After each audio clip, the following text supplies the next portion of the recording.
with the Miami Hurricanes and Coach Jim Larinaga. Coach has brought four student athletes with him tonight. Isaiah Wong, Jordan Miller, Norchad O'Meara, and Nigel Pack. Coach, congratulations on your victory and welcome back to the Elite Eight.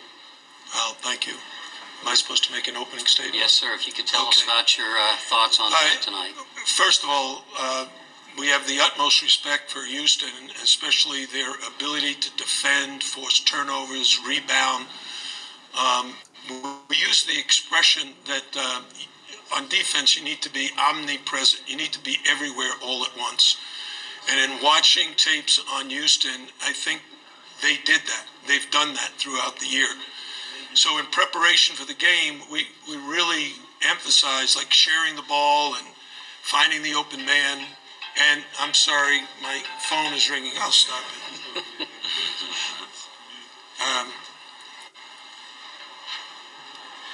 We emphasize moving the ball and finding the open man, and the guys did such a fantastic job from start to finish.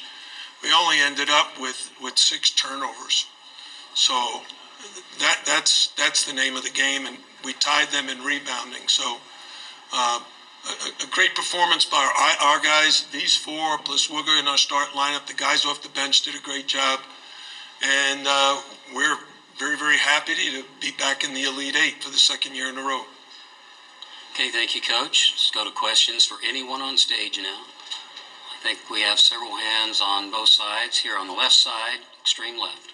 Myron Metcalf, ESPN. Jim, you reached the Elite Eight for the second year in a row after the women's team reaches it for the first time. Does that mean Miami is now a basketball school? Yeah, here's what I would tell you. I've heard people that describe schools as football schools, basketball schools, whatever. My opinion is we're a great academic institution. You know, one of the top 50 schools in the country. It's a private school with an absolutely awesome campus. And I was in the lobby last week with our cheerleaders and dance team. They were all studying. They're great students. These guys are all students. We're graduating all our guys. So I don't look at it that way. Our football team has won 5 national championships. Our baseball team has won 4. I think we got a great athletic department and great leadership in the administration. Our AD, Dan Radakovich, the administrators in the president's office, they do a great job of providing us the resources to be competitive. And I'm so proud of Katie Meyer and her staff because they did an amazing job. They not only beat Indiana, they beat Indiana at Indiana, the number 1 seed. So, you know, hats off to both men and women's basketball programs. Let's go on our right. Hey, Coach. Luke Cheney with Lifehold Sports. Can you just talk about the performance that Nigel Pack had tonight? Yeah, it was a joke. He was ridiculous. I don't know how far those shots are, but I've told people say to me, what do you say when he misses one of those long shots? And what I say is keep shooting. The guy is a great shooter. These guys are great offensive players. At one of the timeouts, I just said to Coach Courtney, we got to just keep scoring because these guys are tough. They're going to score. They're driving the ball to the basket. I was very concerned about Nigel getting in foul trouble. I took him out very early in the second half because they were just attacking the rim. And I didn't want him picking up a second or third foul. And then eventually he ended up with 4, but he was able to stay in the game, and he had a sensational game. Okay, let's go on the left toward the back. Nigel, David Smale with Field Level Media. It's not your first time in this arena. 7 for 10 from three-point range. Was familiarity any part of that, or you just have it on tonight? Yeah, it's just a blessing to be back in this arena for sure. My teammates found me early and got me going, and they instilled confidence in me from the jump ball. And they kept feeding me and telling me to shoot the ball, and I shot it with a lot of confidence, and they were able to go in. Obviously, it feels good to play in this arena again, but it was all for my teammates. If they weren't out here with me, helping me, I wouldn't, have the game I had today. We'll stay on the left toward the front. Okay. Jordan, Michelle Kaufman, Miami Herald. Do you think that there was so much talk about Houston's defense? Did you guys feel like maybe your defense is, people never talk about Miami's defense. They just talk about the offense. Do you think that you guys had something improved defensively or that you just were underappreciated on the defensive end? I wouldn't say underappreciated. I feel like we play a certain style that it's hard to prep for.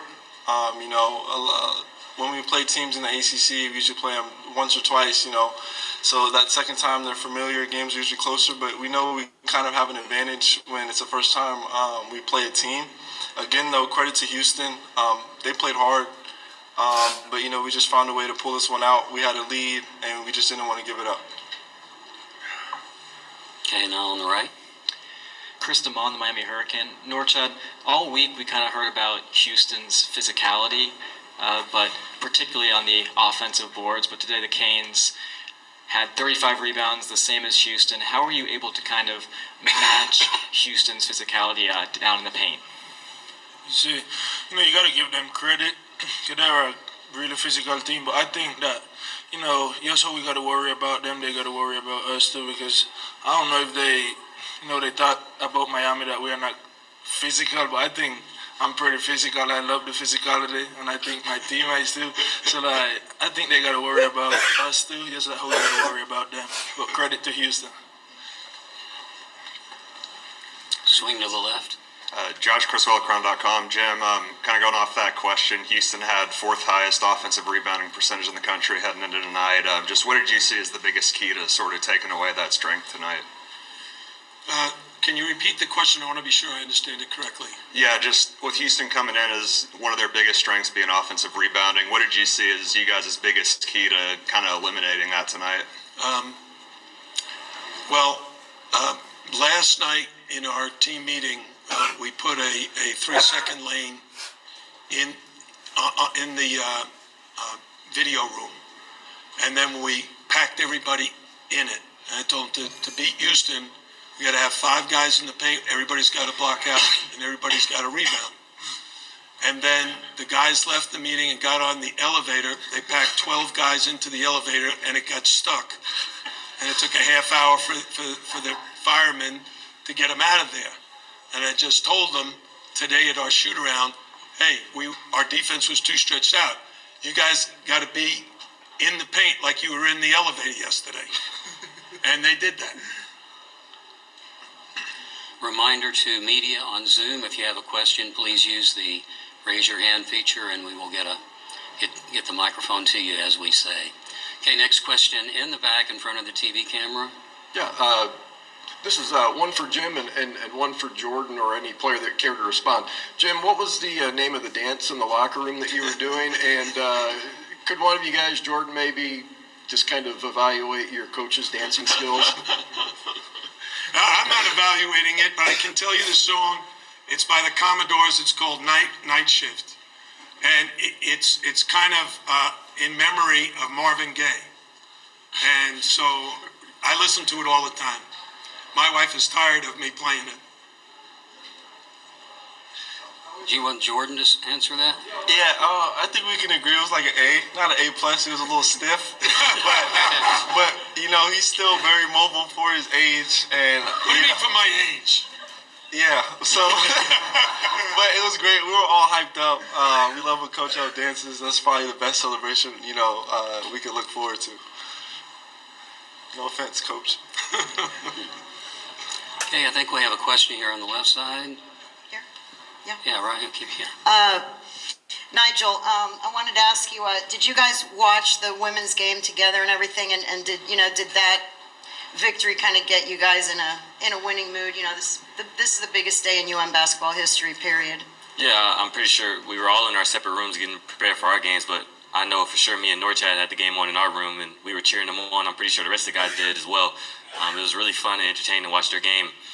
Seeing them beat, Villanova when they were expected to lose, make the Elite Eight for the first time in their program history is something that, people didn't think about in the beginning of the year. So it's a really good accomplishment for them.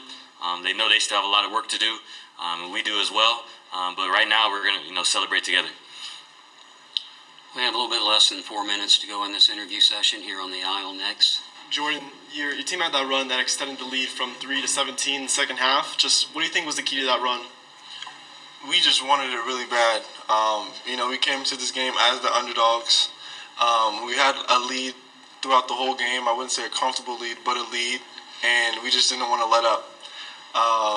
Yeah, I think we did a good job executing. I think we did a good job getting stops, rebounds. Really, with the game plan the coaches came up with, I think we really executed it to a T. I think that's why we were successful. I think we have a question on Zoom. Alfred, you want to go to them? This will be Charles. Please unmute yourself. Identify your affiliation and ask your question.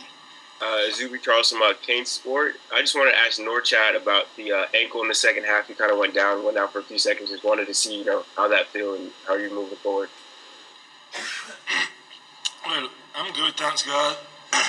We have the best in the country taking care of me, so I ain't worried. Sam Johnson. I'm gonna go get some treatment.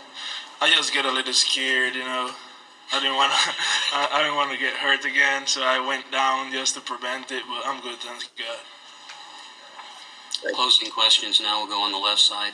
Jim, where did you like the matchup best? And just to get the visual right, did you use tape to tape off a lane and the three in the video room? Okay, so the message to our players is these guys are a very good three-point shooting team, but they're an absolutely fantastic two-point shooting team. And in the first half, we gave up those threes. We tried to stop them. We got to try to hand in the face and try to guard Marcus Sasser and those guys, but they made some great threes. But we told them at halftime, they had 17 threes in the first half, and they normally only take like 15 in the game. They're going to start attacking the paint, which is their game. And if you notice, the first thing that happened is Shed went right to the basket, scored, got fouled, went right to the basket, scored again. Then he drives in there, gets into the paint, and kicks it out for a three. So that's really why I subbed for Nigel, because I didn't want him getting in foul trouble. And we just reminded the players, we got to pack the paint. We can't let Shed or Sasser get in there, because we'll end up either fouling them, or they'll kick it out for a three, or quite frankly, they'll dump it off and dunk it on us. Okay, Coach, we are out of time. Thank you very much for coming tonight. We look forward to seeing you tomorrow afternoon for our news conference that begins at 2:50 for the Hurricanes. So congratulations, guys.